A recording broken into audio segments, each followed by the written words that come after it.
പറയാറുണ്ട്, ചോദിക്കുന്നത് നിങ്ങൾ എങ്ങനെയാണ് 8 മക്കളെയും കൊണ്ട് ഇങ്ങനെ മുടങ്ങാണ്ട് പള്ളിയിൽ കുർബാനയ്ക്ക് വരുന്നതെന്ന്. ഞാൻ പള്ളിയിൽ ആളില്ലെങ്കിൽ ഞങ്ങൾ മുടങ്ങാണ്ട് 6:30 പള്ളിയിലെത്തും. അപ്പോൾ എല്ലാവരും ചോദിക്കുന്നു. അപ്പോൾ ഞാൻ പറയും, മക്കളുണ്ടായെന്ന് ഓർത്തുകൊണ്ട് എനിക്കൊരു ബുദ്ധിമുട്ട് വരണില്ല. ഞാനിപ്പോൾ കുർബാന കഴിഞ്ഞ് വീട്ടിൽ ചെന്നാലും 8:30 എൻ്റെ എല്ലാ പണികളും കഴിഞ്ഞ് മക്കളെ 9 മണിയാകുമ്പോൾ ബസ് കയറ്റി വിടാൻ എനിക്ക് സാധിക്കുന്നുണ്ട്. മക്കൾ നമുക്ക് ഒരിക്കലും ഒരു ഭാരമായി വരണില്ല.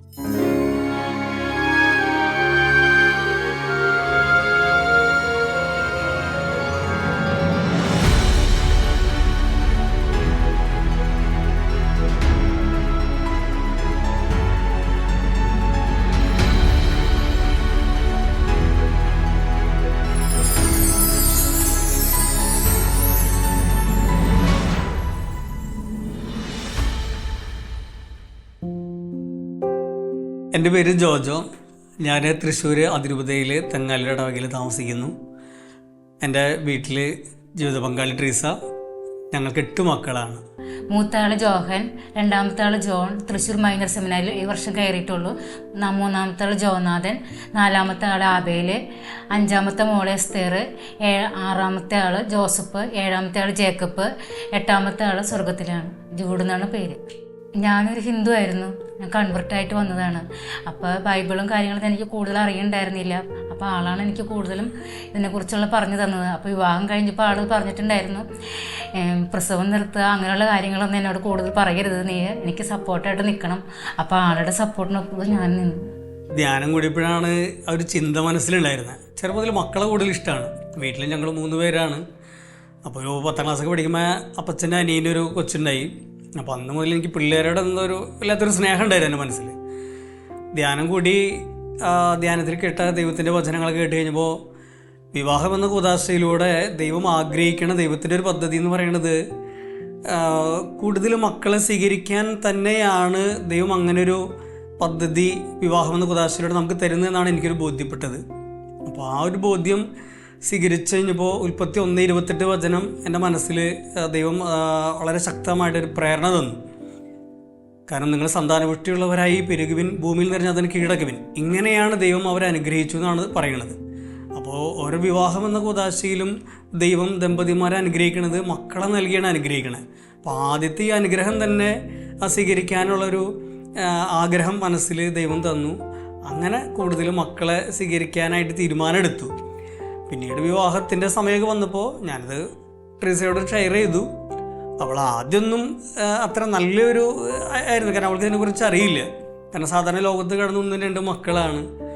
അപ്പോൾ ഞാനത് പറഞ്ഞു കഴിഞ്ഞാൽ ഞങ്ങൾക്ക് പിന്നെ അങ്ങനെ ഒരു GCYth ഒരു കൂട്ടായ്മയിൽ അങ്ങനെ കൂടുതൽ മക്കളുള്ള കൂടുതൽ ഫാമിലീസിനൊക്കെ കണ്ട്, അപ്പോൾ അവരുടെയൊക്കെ ഒരു സപ്പോർട്ടും കാര്യങ്ങളൊക്കെ കണ്ടു കഴിഞ്ഞപ്പോൾ ട്രീസയ്ക്കും കുഴപ്പമില്ല, മക്കളെ സ്വീകരിക്കാം, കുഴപ്പമില്ല എന്നൊക്കെ ഒരു തീരുമാനത്തിലേക്ക് വന്നു.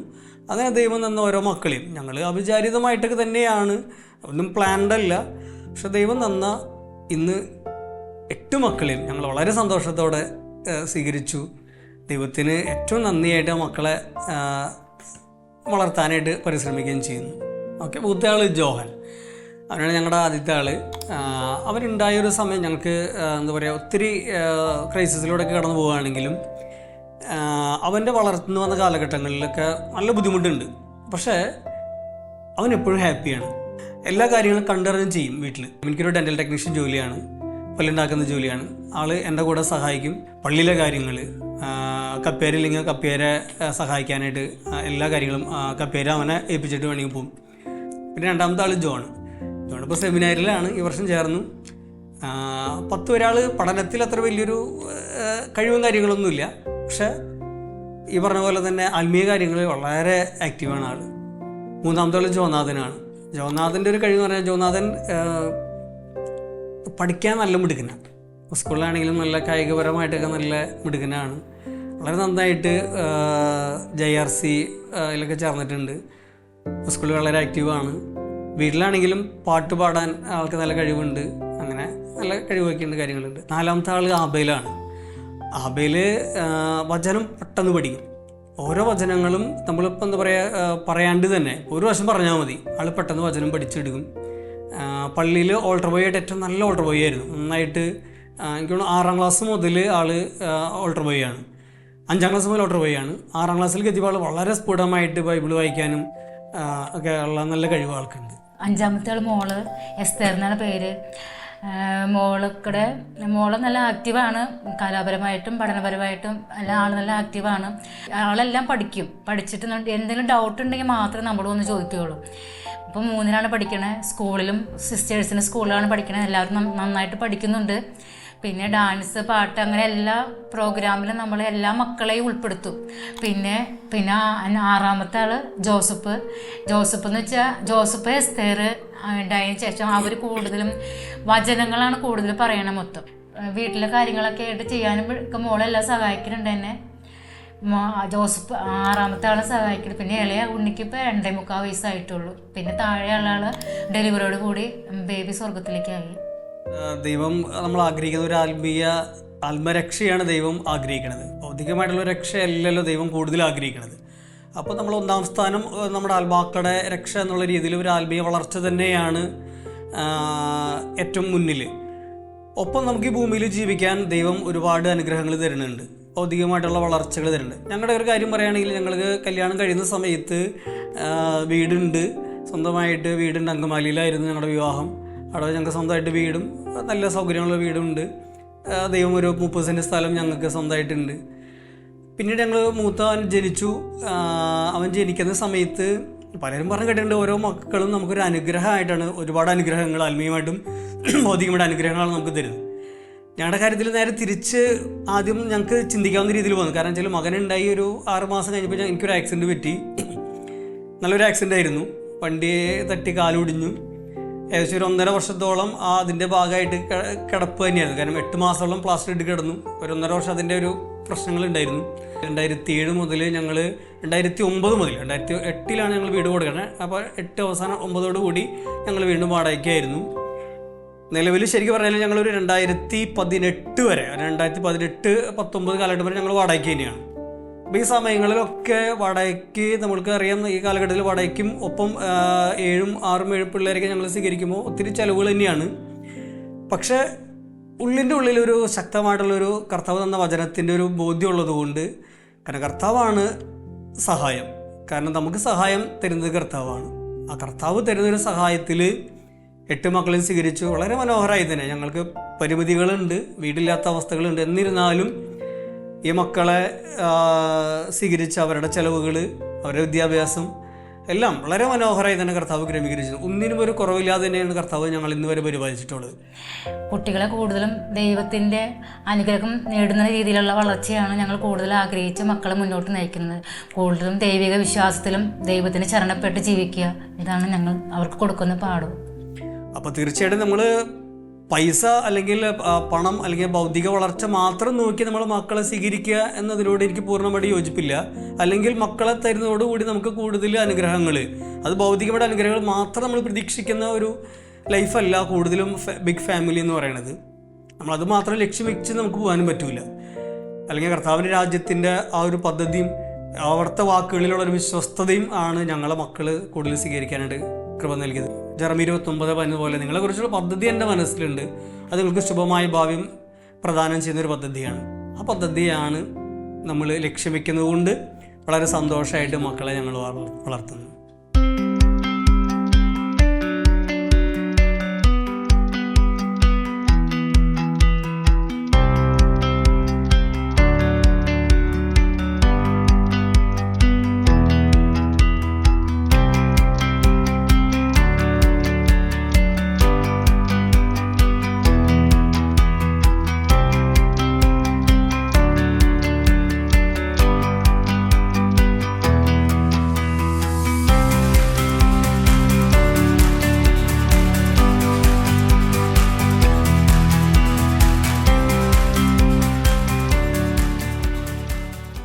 സൺഡേ കാറ്റീസം ആരും മുടങ്ങാറില്ല. നമ്മളത് മുടക്കിയിട്ട് വേറെ ഒന്നിനും ഞങ്ങൾ പോകാറില്ല. കാരണം എല്ലാ ഞായറാഴ്ചയും അവർക്ക് സൺഡേ ക്ലാസ് ഞങ്ങളുടെ പള്ളിയിൽ 8:15-നാണ്. 8:15 തന്നെ അവർ പള്ളിയിലെത്തും, ഭക്ഷണം കഴിച്ചു പോകും. 9:30-ക്കാണ് കുർബാന. ഇവിടെ ഇതുവരെ ഞങ്ങൾ എവിടെയായിരുന്നപ്പോഴെല്ലാം കാറ്റീസം ഒരിക്കലും മുടക്കിയിട്ട് ഞങ്ങൾ പേർക്കല്ല. കാരണം മതബോധനം എന്ന് പറയുന്നത് മതത്തിൻ്റെ ഒരു ബോധനത്തെക്കാൾ ഉപരി ഞങ്ങൾ കാണുന്നത് ഈശോയെക്കുറിച്ച് അറിയാൻ അല്ലെങ്കിൽ അവർക്ക് കേൾക്കാൻ പറ്റുന്ന ഒരു അവസരമാണ്. അങ്ങനെ നിർബന്ധിക്കേണ്ട ഒരവസ്ഥ ഉള്ള സമയത്തുണ്ട്, ചെറുപ്പത്തിൽ നിർബന്ധിച്ച് വിടും. എനിക്കത് മനസ്സിലായൊരു വചനം സുഭാഷിതങ്ങൾ 22:6 വചനമാണ്. പിന്നെ ശൈശവത്തിൽ നടക്കേണ്ട വഴി അവരെ പരിശീലിപ്പിച്ചാൽ വാർദ്ധക്യത്തിലും അതിൽ നിന്ന് പിന്മാറുകയില്ല, ചൊട്ടയിൽ ശീലം എന്നൊക്കെ പറഞ്ഞ് നമ്മൾ പഠിക്കാറുണ്ട്. പക്ഷേ ഈ വചനമാണ് എൻ്റെ മനസ്സിൽ, കാരണം ഞാൻ ചെറുപ്പത്തിൽ ഇതൊന്നും വചനമൊന്നും അധികം അങ്ങനെ മനസ്സിലാക്കാത്ത ഒരാളായിരുന്നു. ധ്യാനം കൂടിയപ്പോഴൊക്കെയാണ് വചനത്തിൻ്റെ ഒരു പ്രാധാന്യം മനസ്സിലായത്. അപ്പോൾ നമ്മളെന്താ പറയുക, ഒരു മതത്തെക്കുറിച്ച് വലിയൊരു ബോധ്യം ഉണ്ടാവുക എന്നതിനേക്കാളും കൂടുതൽ ഈശോയെക്കുറിച്ച് നന്നായിട്ട് അറിയാനായിട്ടുള്ള ഒരു അവസരമാണ് നമ്മുടെ കാറ്റീസം അല്ലെങ്കിൽ മതബോധനം എന്ന് പറയുന്നത്. ഒരു കുടുംബത്തിൽ മക്കൾ കൂടി കഴിഞ്ഞാൽ അവരെ കുടുംബത്തിലുണ്ടാകുന്ന ഒരു ഐക്യമുണ്ട്, അല്ലെങ്കിൽ ഒരു സന്തോഷം, ഒരു സമാധാനമുണ്ട്. ഇപ്പം ഞങ്ങളുടെ വീട്ടിൽ തന്നെ ഈ 8 പേരും തമ്മിൽ ഒരു കാര്യം അവർക്ക് പറഞ്ഞുകൊണ്ട് അവർ ഒരുമിച്ചാണ് ചെയ്യുക. ഇപ്പോൾ വീട്ടിൽ അലക്കാനുണ്ട്, അമ്മേനെ അവരെ സഹായിക്കാൻ ആളുണ്ട്. പാചകം ചെയ്യണം, വീട്ടിൽ പാചകം ചെയ്യാൻ ആളുണ്ട്. ഒരു വേലക്കാർ വേണ്ട, കടയിൽ പോകണം, ആളുണ്ട്. പുറത്തുനിന്ന് ഒരാളെ നമ്മൾ ആശ്രയിക്കേണ്ട കാര്യമില്ല എന്ത് കാര്യത്തിനും. അത് മാത്രമല്ല, വീട്ടിലിപ്പോൾ എന്തെങ്കിലും ടെൻഷനൊക്കെ നമ്മൾ വീട്ടിൽ നിന്ന് പുറത്തേക്ക് പോയിട്ട് ഒന്ന് വീട്ടിൽ കയറി വന്നു കഴിഞ്ഞാൽ ഇളയാളുടെ മുഖം, അവൻ്റെ ചിരി, അവൻ്റെ നടപ്പം എന്തെങ്കിലും കണ്ടാൽ മതി, നമ്മുടെ ടെൻഷനൊക്കെ നമ്മൾ മറന്നിട്ടുണ്ട്. അത് വലിയൊരു കാര്യമില്ലേ. ഞാനൊരു ഉദാഹരണം പറയുകയാണെങ്കിൽ, ഇപ്പോൾ 8 മക്കളുള്ള ഞങ്ങൾക്ക് ഒരു 30 വർഷം കഴിഞ്ഞാൽ ഇവരും ഞങ്ങളെപ്പോലെ മക്കൾ സ്വീകരിക്കുന്നവർ തന്നെയാണെങ്കിൽ എന്തായിരിക്കും ഒരു നാട്ടിലെ അവസ്ഥ, അല്ലെങ്കിൽ നമ്മുടെ സഭയുടെ അവസ്ഥ? ഇത് ജനങ്ങൾ കൂടി എന്ന് പറഞ്ഞുകൊണ്ട് ഒരിക്കലും ഒരു രാജ്യമോ ഒരു വീടോ നശിക്കില്ല. ഇപ്പം ഞങ്ങളുടെ വീട്ടിൽ 8 പേര് വലുതായി അവർ ജോലിക്ക് പോയ അവസ്ഥ വന്നു കഴിഞ്ഞാൽ അവർക്കുടെ വരുമാനം മതി, നാളത്തെ ഞങ്ങളുടെ ഉയർച്ചയും കാര്യങ്ങളൊക്കെ അതിലൂടെ സംഭവിക്കും. ഒരു നാടിൻ്റെ ഉയർച്ച സംഭവിക്കും. ഒരുപാട് നന്മകൾ കുടുംബത്തും സമൂഹത്തിലും സംഭവിക്കുന്നുണ്ട്. എസ്പെഷ്യലി നമ്മുടെ സഭയ്ക്ക്. സഭയാണ് ഇത് ലോകത്തിന് കാണിച്ചു കൊടുക്കേണ്ടത്. കാരണം മക്കളെ സ്വീകരിച്ചത് കൊണ്ടുള്ള ഗുണം കുടുംബങ്ങളിൽ നിന്ന് സമൂഹത്തിലേക്ക് ശരിക്കും കാണിച്ചു കൊടുക്കാൻ കത്തോലിക് ചർച്ച അല്ലാതെ വേറെ ഒരു സമൂഹത്തിനും കഴിയില്ല. വീട്ടിൽ പിള്ളേർക്ക് മൊബൈലുണ്ട് പഠിക്കാനായിട്ട്, എൻ്റെ മൊബൈലുണ്ട്. അപ്പോൾ ഞാൻ ജോലി കഴിഞ്ഞ് വന്നു കഴിഞ്ഞാൽ എൻ്റെ മൊബൈൽ കുറച്ച് നേരം ഇളയരൊക്കെ കുറച്ച് നേരം എടുത്തൊക്കെ നോക്കും. ചിലപ്പോൾ ഫേസ്ബുക്കും നോക്കും, വാട്സാപ്പാണ് മെയിനായിട്ട് നോക്കുക. കുറച്ച് നേരമൊക്കെ അവർ നോക്കും, സാധാരണ പോലെ എന്തെങ്കിലുമൊക്കെ നോക്കും, റീൽസ് നോക്കും, കാര്യങ്ങളൊക്കെ നോക്കും. അതിൽ ഇഷ്ടപ്പെട്ട കാര്യങ്ങൾ, അവർക്ക് ഇഷ്ടപ്പെടുന്ന കാര്യങ്ങൾ ഞങ്ങൾ ശ്രദ്ധിക്കുന്നുണ്ടാവും. ഇപ്പോൾ മൂത്ത ആളാണെങ്കിലും ജോഹൻ ആൾ ശ്രദ്ധിക്കുന്നുണ്ടാവും. എന്തെങ്കിലും എന്താ പറയുക, നമുക്ക് ഒരുമിച്ച് കാണാൻ പറ്റാത്ത നിലയാണെങ്കിൽ അത് പറഞ്ഞു കൊടുക്കും, മക്കളെ അത് നമുക്ക് കാണണ്ട, അല്ലെങ്കിൽ ഇന്നതാണത്, നമുക്കത് ആവശ്യമില്ലാത്ത കാര്യമാണ് എന്ന് പറഞ്ഞ് അവരത് പറഞ്ഞ് മനസ്സിലാക്കി കൊടുക്കും. കുറച്ച് നേരമൊക്കെ അവരെ കാണാൻ അനുവദിക്കും. പിന്നെ അത് മൊബൈൽ വാങ്ങിച്ച് വെച്ച് അവരെ പഠിക്കാനോ അല്ലെങ്കിൽ കളികൾക്കോ കാര്യങ്ങൾക്ക് പറഞ്ഞു വിടും. ഇപ്പോൾ ശരിക്കും പറഞ്ഞാൽ കുട്ടികളെ കാണാൻ അനുവദിക്കണം. ഞാൻ അതിനോട് പൂർണ്ണമായിട്ട് യോജിക്കുന്ന ആൾ തന്നെയാണ്. കുറച്ച് സമയം TV കാണണം, പക്ഷെ ഒരു ടൈം ടേബിളൊക്കെ കൊടുക്കാറുണ്ടായിരുന്നു ആദ്യം. തീരെ നമ്മൾ കാണണ്ടെന്ന് പറഞ്ഞാലും നമ്മൾ ഇല്ലാത്ത സമയത്തൊക്കെ അവർക്ക് കാണാനുള്ള ടെൻഡൻസി കൂടുള്ളൂ. ഞങ്ങൾ അവരോട് കാണണ്ടെന്ന് പറഞ്ഞിട്ടില്ല, കണ്ടോ, പക്ഷെ ഇങ്ങനെ ചില കാര്യങ്ങൾ ശ്രദ്ധിക്കണം എന്നുള്ളത് വളരെ വ്യക്തമായിട്ട് പറഞ്ഞു കൊടുത്തിട്ടുണ്ട്.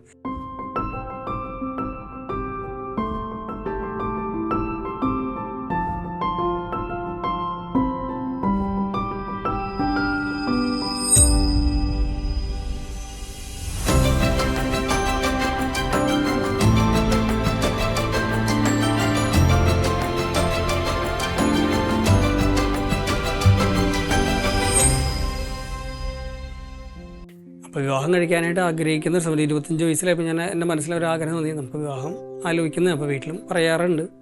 വിവാഹം കഴിക്കാനായിട്ടുള്ള ഒരു മനസ്സിലൊരു ചിന്ത വന്നു കഴിഞ്ഞപ്പോൾ ഞാൻ ഈശോയോട് ചോദിച്ച് പ്രാർത്ഥിക്കും, വ്യക്തിപരമായിട്ട് പ്രാർത്ഥിക്കാറുണ്ട്. ചുറ്റൊരു ധ്യാനം കൂടി ഇപ്പോൾ കിട്ടിയൊരു വലിയൊരു അനുഗ്രഹമാണ്. പ്രാർത്ഥിക്കും, ഈശോയോട് ഞാൻ പറയും, ഈശോയെ അങ്ങ് ആഗ്രഹിക്കുന്ന ഒരു പെൺകുട്ടീനെ എനിക്ക് തന്നാൽ മതി. അതിപ്പോൾ നമ്മുടെ മനസ്സിൽ പ്രാർത്ഥന ദൈവം കേട്ട് എനിക്ക് തന്നൊരു ആളാണ് നിഷ എന്ന് ഞാൻ ഇന്ന് വിശ്വസിക്കുന്നു.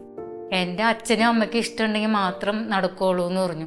അപ്പോൾ ആൾ വീട്ടിൽ വന്നിട്ട് എൻ്റെ അച്ഛനോടും അമ്മയോടും ഒന്ന് ചോദിച്ചു, ഇങ്ങനെ ഇവള് വിവാഹം കഴിച്ച് എനിക്ക് തരുമോ, എനിക്കിഷ്ടമാണ്, നിങ്ങൾക്ക് ഇഷ്ടമാണെങ്കിൽ അവൾക്ക് ഇഷ്ടമാണെന്ന് പറഞ്ഞേക്കണേ എന്ന് പറഞ്ഞു. അപ്പോൾ അച്ഛൻ പറഞ്ഞു എനിക്ക് ഓക്കെയാണ്. ഞങ്ങൾ 2006 വിവാഹത്തിൻ്റെ കാര്യങ്ങൾ പ്ലാൻ ചെയ്തു. അവരുടെ വീട്ടിൽ നിന്നും 100-300 ആൾക്കാർ വന്ന് അങ്കവാലി വെച്ചാൽ ഞങ്ങൾ വിവാഹം. ഞങ്ങൾ അപ്പോഴേക്കും അവിടെ ഒരു വീടൊക്കെ ഞങ്ങൾ സെറ്റാക്കി. അങ്ങനെ ഞങ്ങൾ വിവാഹം ആരംഭിച്ചു. നിഷ ഒരു ക്രൈസ്തവയായിരുന്നു. കത്തോലിക്ക കുടുംബത്തിലേക്ക് വന്നപ്പോൾ നമ്മുടെ കുടുംബത്തിന് വേണ്ട ഒത്തിരി കാര്യങ്ങൾ ആൾ നല്ല മനോഹരമായിട്ടുണ്ട്. ഇപ്പോൾ പ്രാർത്ഥനയുടെ കാര്യങ്ങളൊക്കെ വളരെ മനോഹരമായിട്ട് ആൾ ക്രമീകരിച്ച് മക്കളെ പള്ളിയിലേക്ക് എല്ലാ ദിവസവും രാവിലെ, അതാണ് ഏറ്റവും വലിയൊരു ക്വാളിറ്റി. രാവിലെ 6 കുർബാനയ്ക്ക് ആൾ എല്ലാവരും കൊണ്ടുപോകും. ഇളയകൊണ്ട് 3 വയസ്സിന് എല്ലാവരും കൊണ്ടുപോകും. ഞാനില്ലെങ്കിലും അത് മനോഹരമായിട്ട് ആൾ ചെയ്യും. ആൾ കൂടുതൽ പ്രാർത്ഥിക്കും. പിന്നെ നമുക്കെപ്പോഴും സംരക്ഷണമായിരിക്കും. എവിടെ പോയാലും നമുക്കൊരു ഉത്തരവാദിത്തോടു കൂടി ആളുടെ കൂടെ പോവാം. പിന്നെ നമുക്ക് വീട്ടിലേക്ക് ആവശ്യമുള്ള എന്തെങ്കിലും നമ്മളിങ്ങനെ ബുദ്ധിമുട്ടാന്ന് പറയുമ്പോഴേക്കും ആൾ പറയും, നീ അതേക്കുറിച്ച് ഓർത്ത് വിഷമിക്കേണ്ട, തക്ക സമയത്ത് നിനക്ക് ആ സാധനം കുടുംബത്തിൽ എത്തിയിരിക്കും, നീ ഒന്നിനെക്കുറിച്ച് വിഷമിക്കേണ്ട എന്ന് പറയും. പിന്നെ നല്ല കെയറിങ് ഉണ്ട്.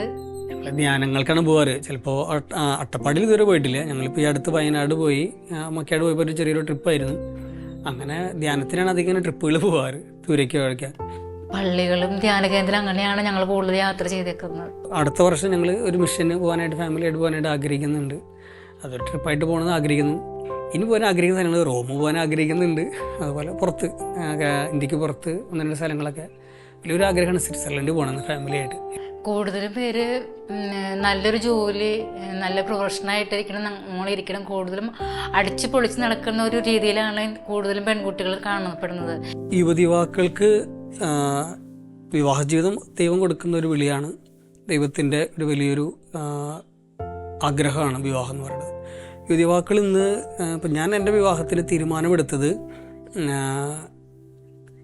ഈശോയുടെ ഒരു ആഗ്രഹം എൻ്റെ മനസ്സിൽ തന്നതുകൊണ്ടാണ്. കാരണം വിവാഹം കഴിക്കാൻ എൻ്റെ മനസ്സിലൊരു ആഗ്രഹം ദൈവം തന്നതുകൊണ്ടാണ്. ഇന്നത്തെ യുവതിവാക്കൾക്ക് പലപ്പോഴും ആഗ്രഹങ്ങൾ ഒരുപാടുണ്ട്. അപ്പോൾ ഒരു വിവാഹം കഴിക്കാനുള്ള ദൈവം കൊടുക്കുന്ന റൈറ്റ് ടൈമാണ് ഒരു യുവാവിനെ സംബന്ധിച്ചിട്ട് ഒരു 23 മുതൽ ഒരു 28 വയസ്സുള്ള കാലഘട്ടം. ദൈവം കൊടുക്കുന്ന ഒരു സമയത്ത് ആഗ്രഹത്തെ സ്വീകരിക്കുക എന്നുള്ളത് ഒരു വലിയൊരു കാര്യമാണ്. മാതാപിതാക്കളും കുട്ടികൾക്കുള്ള ഒരു ഇഷ്ടത്തിനാണ് മുൻ താല്പര്യം കൊടുക്കുന്നത്.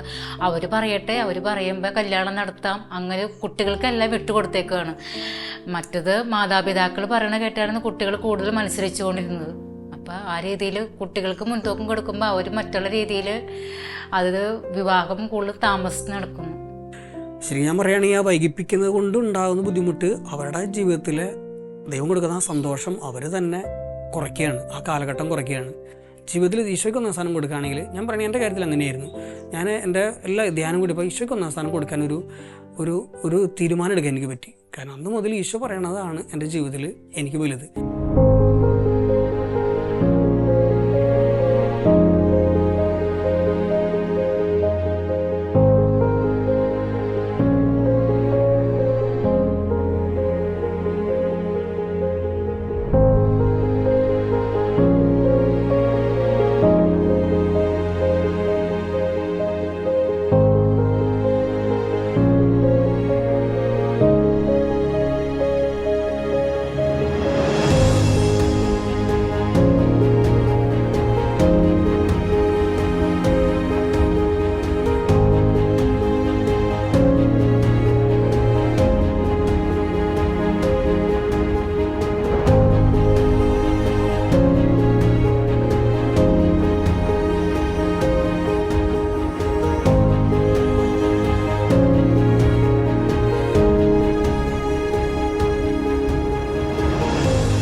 ആദ്യമൊക്കെ വഴക്ക് കൂടി കഴിഞ്ഞാലും ഞങ്ങൾ വൈകിട്ട് അവളോട് ഞങ്ങളുടെ എല്ലാം സോൾവായി പോവാറുണ്ട്, പിണക്കങ്ങളൊക്കെ. ഞാനും നിഷയും കൂടെ ദിവസത്തിൽ ഇപ്പോൾ വീട്ടിലുണ്ടെങ്കിൽ കുറച്ച് സമയം, ഒരു 5-10 മിനിറ്റ് ഒരുമിച്ച് കുറച്ച് നേരം പ്രാർത്ഥിക്കാറുണ്ട്. അപ്പം ഞങ്ങളുടെ വിഷമങ്ങൾ ചിലപ്പോൾ അങ്ങോട്ട് ഇടയ്ക്ക് പറയും, ആൾക്കുണ്ടായ കാര്യങ്ങൾ പറയും, അല്ലെങ്കിൽ എന്തെങ്കിലും അഭിപ്രായങ്ങൾ പറയും. അങ്ങനെ കുറച്ച് നേരമൊക്കെ ഇരിക്കാറുണ്ട്. ചില ദിവസങ്ങളിൽ ഇരിക്കാൻ പറ്റാറില്ല, ചിലപ്പോൾ നേരെ പ്രാർത്ഥിച്ച് അങ്ങനെ കിടക്കും. അല്ലെങ്കിൽ കുറച്ച് നേരമൊക്കെ ഞങ്ങളിങ്ങനെ സംസാരിച്ചിരിക്കും. ചിലപ്പോൾ മക്കളായിട്ട് ഒരുമിച്ചിരിക്കും. അങ്ങനെ വീട്ടിൽ അങ്ങനെ ഒരുമിച്ചിരിക്കാറുണ്ട്. അപ്പോൾ കുട്ടികൾ വീട്ടിൽ നിന്ന് പോയി കഴിയുമ്പോൾ പ്രാർത്ഥന, ബൈബിൾ വായിക്കാനും ഒരു കൊന്ത എത്തിച്ചുകൊണ്ടിരിക്കാനും, പിന്നെ 3 മണിക്ക് ആൾ പറയും മുടങ്ങാണ്ട് എല്ലാ ദിവസവും കരടക്കൊന്ത എത്തിക്കുന്നുണ്ട്. ബൈബിൾ വായിക്കുമ്പോൾ അത് കൃത്യമായിട്ട് ഈശോ ഒരു ഉത്തരം അതിൽ എനിക്ക് തരുന്നുണ്ട്. അങ്ങനെ ഒരു വ്യക്തിപരമായിട്ട് ഈശോയോട് സംസാരിക്കുന്നത് പോലെ എനിക്ക് പലപ്പോഴും ബൈബിൾ വായിക്കുമ്പോൾ എനിക്ക് ഫീൽ ചെയ്യാറുണ്ട്. അങ്ങനെ ഞാൻ വ്യക്തിപരമായിട്ട് പ്രാർത്ഥിക്കാനിരിക്കും. ചിലപ്പോൾ ആദ്യമൊക്കെ ഒരു 5 മിനിറ്റൊക്കെ ആയിരിക്കും ഇരിക്കാറ്, പിന്നെ ഒരു 10 മിനിറ്റ് അങ്ങനെ കൂട്ടി കൂടുതൽ സമയം സാധിക്കുന്നിടത്തോളം 1 മണിക്കൂറൊക്കെ ഇരിക്കാൻ പറ്റാറുണ്ട്. ഇപ്പോൾ ജോലിയുടെ തിരക്കുള്ള അത്ര ഇരിക്കാറില്ല. ഇത് വിശുദ്ധ കുർബാനയിൽ ഈശോയുടെ സാന്നിധ്യം അറിഞ്ഞ്, സ്വർഗത്തിൻ്റെ ഒരു നിറവറിഞ്ഞ്, ഒരു പിതാവിൻ്റെയും പുത്രൻ്റെയും പരിശുദ്ധാത്മാവിൻ്റെ സാന്നിധ്യം അറിഞ്ഞാണ് ഓരോ കുർബാന പങ്കെടുക്കാറ്. അതെൻ്റെ വ്യക്തിപരമായ ജീവിതത്തിൽ ഒരുപാട്. കാരണം ഞാൻ എവിടെ പോയാലും കുർബാനയ്ക്കും. ഇപ്പോൾ ബാംഗ്ലൂരാണ് ഇപ്പോൾ ഞാനിപ്പോൾ ജോലി ആരംഭിച്ചിരിക്കണേ. നാട്ടിലാണെങ്കിലും ഇപ്പോൾ ബാംഗ്ലൂരാണെങ്കിലും ഞാൻ ആ പള്ളി എവിടെ അടുത്തുണ്ട് അത് അന്വേഷിച്ച് കണ്ടുപിടിച്ച് കുർബാനയ്ക്ക് മുടങ്ങാണ്ട് ഞാൻ പോകും. കാരണം ഈശോ അവിടെ ഉണ്ട്. ഒരു വീട്ടിൽ ഞങ്ങൾക്ക് എല്ലാവർക്കും അഭിപ്രായങ്ങളുണ്ട് വ്യക്തിപരമായിട്ട്. നിശ്ചയുടെ അഭിപ്രായം പറയും, എൻ്റെ അഭിപ്രായം ഞാനും പറയും, മക്കളുടെ അഭിപ്രായം പറയും. പക്ഷെ ഞങ്ങൾക്ക് വീട്ടിലൊരു തീരുമാനം എന്ന് പറയുന്നത് ഞങ്ങൾ പ്രാർത്ഥിക്കും. ഞങ്ങളുടെ ആവശ്യങ്ങൾ, ആഗ്രഹങ്ങൾ, അഭിപ്രായങ്ങളെല്ലാം ഈശോയോട് പറയും. വൈകുന്നേരത്തെ കുടുംബ പ്രാർത്ഥനയിൽ എല്ലാം പറയും. ഓരോ രഹസ്യത്തിലും മക്കളുടെ ആഗ്രഹങ്ങൾ, ആവശ്യങ്ങൾ പറയും, ഞങ്ങളുടെ ആവശ്യങ്ങൾ പറയും. അവസാനം ഞങ്ങളൊരു പ്രാർത്ഥന കഴിഞ്ഞ് കുറച്ച് നേരം ഇരിക്കും. എന്തെങ്കിലും ആ കാര്യത്തിൽ ഒരു തീരുമാനം. ഒന്നിനും വാശി പിടിക്കാറില്ല. ആദ്യം ഞാൻ വാശി പിടിച്ചിരുന്നു. അപ്പോൾ പിന്നീട് എനിക്ക് മനസ്സിലായി, കാരണം എല്ലാവർക്കും ഒരു സ്വാതന്ത്ര്യം ദൈവം കൊടുത്തിട്ടുണ്ടല്ലോ. അവസാനം ഞങ്ങൾ ഈ പ്രാർത്ഥനാപൂർവ്വം പോകുന്നതുകൊണ്ട് ഒരു കർത്താവ് ഒരു തീരുമാനത്തിൽ അത് എത്തിച്ചിട്ടുണ്ടോ. അങ്ങനെയാണ് വീട്ടിലെ ഒരു കാര്യങ്ങൾ. ദശാംശം നമ്മൾ കൊടുക്കാറുണ്ട്. കർത്താവിനോട് ചേർന്ന് നമ്മൾ ജീവിക്കുമ്പോൾ ദൈവം നമ്മൾക്ക് തരുന്ന ഒരു വലിയൊരു വചനമാണ്. മലാക്കിയുടെ പുസ്തകത്തിൽ വളരെ വ്യക്തമായിട്ട് പറയുന്നുണ്ട്, ദൈവത്തിനുള്ളതാണ് ദശാംശം. അത് ലോകത്തിലും മറ്റൊരു കാര്യത്തിനും ഉപയോഗിക്കാനുള്ളതല്ല. ദൈവം തരുന്ന അനുഗ്രഹങ്ങളിൽ നിന്ന് നമ്മൾ ദൈവത്തിനൊരു ഓഹരി, ദൈവത്തോടുള്ള സ്നേഹത്തെ പ്രതിയാണ് ദൈവം ആഗ്രഹിക്കുന്നത്. അത് നമ്മൾ കൊടുക്കണം. ഞങ്ങളത് കൊടുക്കാറുണ്ട്. കൊടുത്ത സമയങ്ങളിലൊക്കെ ഒത്തിരി അനുഗ്രഹങ്ങൾ കിട്ടിയിട്ടുണ്ട്. ചെറിയ രീതിയിലാണെങ്കിലും ദൈവം ഒത്തിരി അതിൻ്റെ 10 ഇരട്ടി വരെയൊക്കെ തിരിച്ചെന്ന സമയം ഉണ്ടായിട്ടുണ്ട്. ഇപ്പോൾ സാമ്പത്തിക മേഖലയിൽ ഇപ്പോൾ അവർക്ക് ഒരുപാട് സാമ്പത്തിക ആവശ്യങ്ങൾ നമുക്കുണ്ട്, അറിയാം. ഇപ്പോൾ ഭക്ഷണത്തിനാണെങ്കിലും പഠനത്തിനൊക്കെ ഒത്തിരി ആവശ്യങ്ങളുണ്ട്. നമുക്ക് വരുമാനമില്ലാത്ത സാഹചര്യം ഉണ്ടാവാറുണ്ട്. അപ്പോൾ അങ്ങനത്തെ സാഹചര്യത്തിലൊക്കെ കടന്നു പോകുമ്പോൾ സ്ട്രഗിൾ ഉണ്ട്, ബുദ്ധിമുട്ടുണ്ട്. അത് ഒരു കൂട്ടായ്മയുടെ ഭാഗമായിട്ട് നിൽക്കുന്നതുകൊണ്ട് പല ബുദ്ധിമുട്ടുകളും മാറി കിട്ടാറുമുണ്ട്. അപ്പോൾ ഇന്ന് ഏറ്റവും കൂടുതൽ ചലഞ്ച് എനിക്ക് തോന്നിയ കാര്യം അത് മാത്രമാണ്. സാമ്പത്തികമായിട്ടുള്ള ചെറിയ ബുദ്ധിമുട്ടുകൾ എവിടെയെങ്കിലൊക്കെ നേരിടാം. പക്ഷേ ആഫ്റ്റർ കുറച്ച് കഴിയുമ്പോൾ അത് കവർ ചെയ്ത് പോരുന്നുണ്ട്.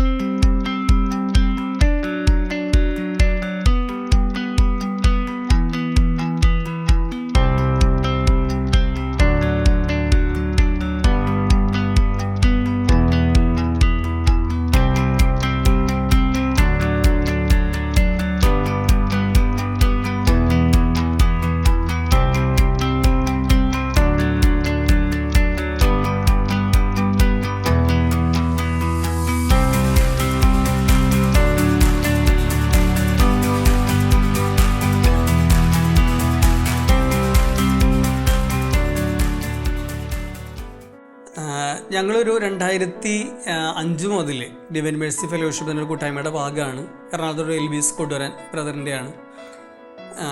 ഞങ്ങൾ ആ കൂട്ടായ്മയുടെ ഭാഗമായിട്ട് പോകുമ്പോൾ മക്കളായിട്ട് ഒരുമിച്ച് തന്നെ പോകാറ്.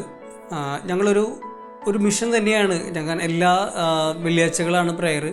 ഒപ്പം ഞങ്ങൾ ജീസ് യൂത്തിൻ്റെ മിഷൻ പ്രോഗ്രാമിൽ മിഷന് വേണ്ടിയിട്ട് പോകുന്ന ഒരു കൂട്ടായ്മയിലുമുണ്ട്. ഫാമിലി സ്ട്രീമിൻ്റെ ഭാഗമായിട്ട് മിഷന് വേണ്ടിയിട്ട് ഞങ്ങൾ ഒരുങ്ങുന്നുണ്ട്. അടുത്ത വർഷത്തേക്ക് അങ്ങനെ ഞങ്ങൾ ഏതെങ്കിലും കേരളത്തിന് പുറത്ത് ഏതെങ്കിലും ഒരു സ്ഥലത്തേക്ക് പോകാനായിട്ട് ആഗ്രഹിക്കുന്നുണ്ട്. എല്ലാ വർഷവും ധ്യാനത്തിന് പോയിക്കൊണ്ടിരുന്നതാണ്. അപ്പോൾ ചില വർഷങ്ങൾ പോകാൻ പറ്റാറില്ല. എന്നാലും ഇയർലി ഒരു ധ്യാനം ഞങ്ങൾ പോകാറുണ്ട്. ചിലപ്പോൾ 2-3 ധ്യാനം വരെ മക്കളായിട്ട് ഒരുമിച്ച് പോകാറുണ്ട്. പ്രയർ ഗ്രൂപ്പിൻ്റെ ഭാഗമായിട്ട് ജിസുത്തിൻ്റെ 1 ഡേ പ്രോഗ്രാം ഉണ്ടാവും. പിന്നെ ലോഫിൻ്റെ കൂടുതൽ മക്കളുള്ള ആണ്ടുസ്ഥാനത്ത് പിതാവിൻ്റെ കീഴിലുള്ള ഗ്രൂപ്പിൽ ഞങ്ങൾ പോകുന്നുണ്ട്. അവിടെ ഞങ്ങൾ ധ്യാനത്തിന് പോയി കഴിഞ്ഞ് 3 ദിവസത്തെ ഒരു പ്രോഗ്രാം ഉണ്ടായിരുന്നു, ട്രെയിനിങ് പ്രോഗ്രാം. അങ്ങനെ പ്രോഗ്രാമുകളിൽ കൂടുതലും പോകുമ്പോൾ കുട്ടികളെയും കൊണ്ടാണ് ഞങ്ങൾ പോകാറുള്ളൂ. ഡെയിലി ബൈബിൾ വായിക്കാൻ ഞാൻ അവരെ നിർബന്ധിക്കും. അപ്പോൾ ഒരാൾ വായിക്കുമ്പോൾ മറ്റൊരാൾക്ക് കിട്ടാത്ത അവസ്ഥയാണ്. സ്കൂളിൽ പോകണ നേരത്തെ ആയിരിക്കും ചിലപ്പോൾ വായിക്കുക, അല്ലെങ്കിൽ പള്ളിയിൽ പോയി വന്നിട്ട് വായിക്കുക. അപ്പോൾ ഒരു ബൈബിൾ ഉള്ളതെന്നുണ്ടെങ്കിൽ എല്ലാവർക്കും വായിക്കാൻ പറ്റില്ല. അപ്പോൾ ഞാൻ കരുതി എല്ലാവർക്കും ഒരു ബൈബിൾ ഉണ്ടെങ്കിൽ അവർക്ക് കുറച്ചുകൂടി എളുപ്പമായിരിക്കും വായിക്കാൻ. പിന്നെ കൊറോണയുടെ സമയത്താണ് കുറച്ചുകൂടി കൂടുതൽ ഞങ്ങൾക്കത് നല്ലതായിട്ട് തോന്നി. കാരണം വേറെ കൂടുതൽ ആക്ടിവിറ്റീസ് ഒന്നും ഇല്ലാത്തതുകൊണ്ട് അവർക്ക് കൂടുതൽ സമയം ബൈബിൾ വായിക്കാനും. എൻ്റെ 4ാമത്തെ മോനെ ഏകദേശം 70-80 വചനത്തോളം അവനും കാണാണ്ട് തന്നെ പഠിച്ചു. അപ്പോൾ അങ്ങനെ വചനം കൂടുതൽ പഠിക്കാനായിട്ട് അവർക്ക് കൂടുതൽ ഒരു പ്രയോജനം കൂടിയാവും. കാരണം ബൈബിൾ ഉണ്ടെങ്കിൽ കുറച്ചും കൂടി ഒരു താല്പര്യമായിരിക്കുമല്ലോ. ഞാൻ എൻ്റെ ഒരു കുടുംബത്തിൻ്റെ അവസ്ഥ വെച്ച് പറയാം. എൻ്റെ വീട്ടിൽ ഞങ്ങൾ 2 മക്കളാണുള്ളത്. ഞാനും എൻ്റെ ബ്രദറും മാത്രമേ ഉള്ളൂ. പക്ഷേ ഞങ്ങൾ ചെറുപ്പത്തിലെ മുതൽ തല്ലും വഴക്കും തന്നെയായിരുന്നു കുടുംബത്തിലുണ്ടായിരുന്നത്. കൂടുതൽ പേര് ഞങ്ങളോട് പറയാറുണ്ട്, ചോദിക്കണം, നിങ്ങൾ എങ്ങനെയാണ് 8 മക്കളെയും കൊണ്ട് ഇങ്ങനെ മുടങ്ങാണ്ട് പള്ളിയിൽ കുർബാനയ്ക്ക് വരുന്നത്? ഞാൻ പള്ളിയിൽ ആളില്ലെങ്കിൽ ഞങ്ങൾ മുടങ്ങാണ്ട് 6 ഞാൻ പള്ളിയിലെത്തും. അപ്പോൾ എല്ലാവരും ചോദിക്കുന്നു. അപ്പോൾ ഞാൻ പറയും, മക്കളുണ്ടായെന്ന് ഓർത്ത് തന്നെ എനിക്കൊരു ബുദ്ധിമുട്ട് വരണില്ല. ഞാനിപ്പോൾ കുർബാന കഴിഞ്ഞ് വീട്ടിൽ ചെന്നാലും 8:30 എൻ്റെ എല്ലാ പണികളും കഴിഞ്ഞ് മക്കളെ 9 മണിയാകുമ്പോൾ ബസ് കയറ്റി വിടാൻ എനിക്ക് സാധിക്കുന്നുണ്ട്. മക്കൾ നമുക്ക് ഒരിക്കലും ഒരു ഭാരമായി വരണില്ല. പിന്നെ പ്രഗ്നൻസി ടൈമിലുള്ള നമ്മുടെ ബുദ്ധിമുട്ടുകളൊക്കെ വരുമ്പോൾ ഞാൻ കൂടുതലും മക്കൾ തന്നെയാണ് എന്നെ കൂടുതൽ സഹായിക്കുന്നത് വീട്ടിലെ കാര്യങ്ങൾക്കൊക്കെ. അപ്പോൾ ഡെലിവറി കഴിഞ്ഞാലും ലാസ്റ്റ് 3 മക്കൾക്കും വേണ്ടി മാത്രമാണ് മാതാപിതാക്കളെ കൂടുതലും ഞങ്ങൾ ആശ്രയിച്ചിട്ടുള്ളൂ. ബാക്കി എല്ലാവരും ഞങ്ങൾ തന്നെയാണ് എല്ലാ ഡെലിവറിയും തന്നെ ചെയ്യുന്നു. അമ്മയുടെ കൂടെ അവർ തന്നെയാണ് ഹോസ്പിറ്റലിൽ എനിക്ക് സഹായത്തിന് നിൽക്കുന്നതും തുണി എടുക്കാനും പിടിക്കാനും വാഷ് ചെയ്യാനും എനിക്ക് ചൂടുവെള്ളം എടുത്തുകൊണ്ട് തരാനും ഒക്കെ മക്കൾ തന്നെയാണ് കൂടുതൽ ചെയ്യുന്നത്. അപ്പോൾ അവർ പറയും, അമ്മ എന്തിനു വിഷമിക്കണം, അമ്മയ്ക്ക് കൂട്ട് ഞങ്ങളുണ്ടല്ലോ, അമ്മ ഒരിക്കലും വിഷമിക്കരുതിട്ടാ, നമ്മൾ ഈശോയ്ക്ക് വേണ്ടിയുള്ള ജീവിക്കണേ, പിന്നെ നമ്മൾ ഒരിക്കലും വിഷമിക്കരുതിട്ടാ, ഈശോ നമ്മുടെ കൂടെയുണ്ട്, പിന്നെ നമ്മളെന്തിനാ വിഷമിക്കണേന്ന് ചോദിക്കും. മക്കൾ നമുക്ക് സപ്പോർട്ട് ഉണ്ടെങ്കിൽ നമ്മൾ പിന്നെ ഒരു കാര്യത്തിന് നമ്മൾ വിഷമിക്കേണ്ട കാര്യം വരില്ല. ഇപ്പോൾ മക്കളെ സ്വീകരിക്കുന്നത് ഒരു ദൈവമഹത്വമാണ്. കാരണം ദൈവം തരുന്ന കുഞ്ഞുങ്ങളാണല്ലോ. സങ്കീർത്തനങ്ങൾ പറയുന്നുണ്ട്, മക്കൾ ദൈവത്തിൻ്റെ ദാനമാണ്, ഉദരഫലം ഒരു സമ്മാനം. ഈ മക്കളെ സ്വീകരിക്കുമ്പോൾ ഒരുപാട് ഇപ്പം ഞാൻ നിഷയ്ക്ക് തന്നെ കണ്ടിട്ടുണ്ട്, എല്ലാ വർഷവും അല്ലെങ്കിൽ 2 വർഷം കൂടുമ്പോൾ ഞങ്ങൾക്ക് അല്ലെങ്കിൽ 3 വർഷം കൂടുമ്പോൾ മക്കളുണ്ട്. അപ്പോൾ നമ്മൾ അവർക്ക് കൊടുക്കുന്നൊരു ട്രീറ്റ് അത്രയും ഏറ്റവും നല്ലത് കൊടുക്കാനാണ് നമ്മൾ ആഗ്രഹിക്കാറ്. അപ്പോൾ അവളുടെ ആ ആരോഗ്യസ്ഥിതി അല്ലെങ്കിൽ സൗന്ദര്യം ഞാൻ നോക്കിയാൽ അറിയാം.